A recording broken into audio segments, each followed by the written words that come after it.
My grandmother told me there was something in the pipes. Written by Minister of Owls and narrated by Hypnotic. Since childhood, she always told me she could hear something moving inside there. Someone laughing. There's someone in there, Jackie. He's right there, in the pipes. I can hear him at night, moving around the house. He sneaks in through the pipes. She'd always whisper that part.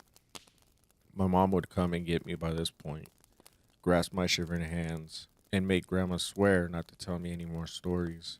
Grandma would solemnly swear and wait until the next time I visited before telling it all over again. One night, when Grandma was sick, I visited her bedside late at night before going to my room, holding her hand while she slept. It was a gentle moment, and I think it may have helped me prepare for what would happen in the following weeks. The Sandman was starting to get to me, and I was about to head off to my room when Grandma opened her eyes and squeezed my hand hard. He's downstairs, Jackie. He's right there. Something small I'd been ignoring as white noise hit me at that moment. Noises. Small noises were coming down the stairs. Someone snickering inside the dark house. A man's voice. A stranger in the house. Just laughing. Something about that laugh. It was just too disturbing. Too off for my mind to accept. So I just sat there by my grandmother's side, holding her hand until the noises stopped, much later in the night. After that night, I stopped staying over at Grandma's house.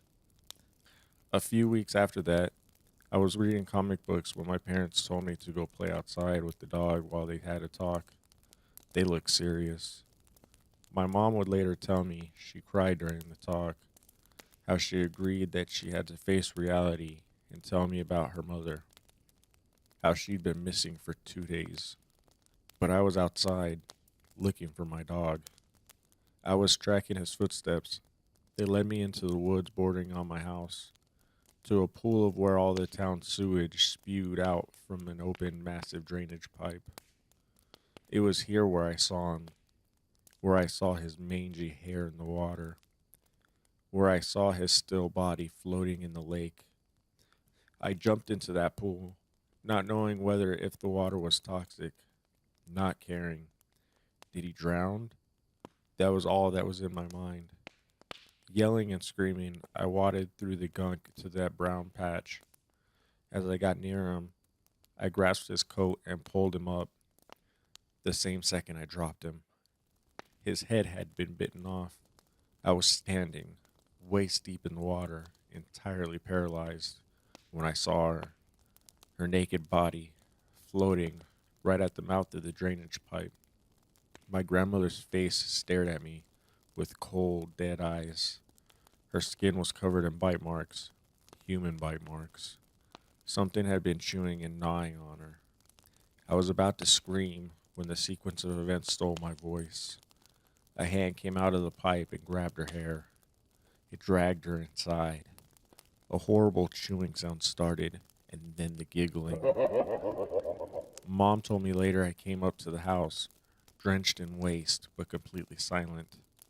It took me 6 hours to unclench my jaws and speak. I don't remember that. I don't remember a lot of things from that time. The police found her remains in the pipes, little by little, but they never found all the bones. They told me it was a homeless man. They told me to try my best to forget it. They told me focusing on it would ruin my life, but I still hear it. Something moving in the pipes. At night, I dream of seeing something inside the pipe. Flesh, limb, and skin all squeezed together. And at the front, one twisted, grinning face. When there are noises in the night, I keep tight in my bed. I don't shine any light into the dark anymore. I'm afraid of seeing that face from my dreams staring back at me. I hope everyone enjoyed this narration. If you did, please consider subbing to the channel and giving it a thumbs up. If you did not, please leave me a comment and let me know what you think I can do to do better. Each narration I do will be in a YouTube video and in podcast form. I am planning on doing 1 to 2 stories each week. There will be links to where you can find my podcast down in the description below. Also linked down in the description below is the link to the original story and original post on No Sleep Forum. Thank you everybody for watching. I hope you all have a good night or day wherever you are.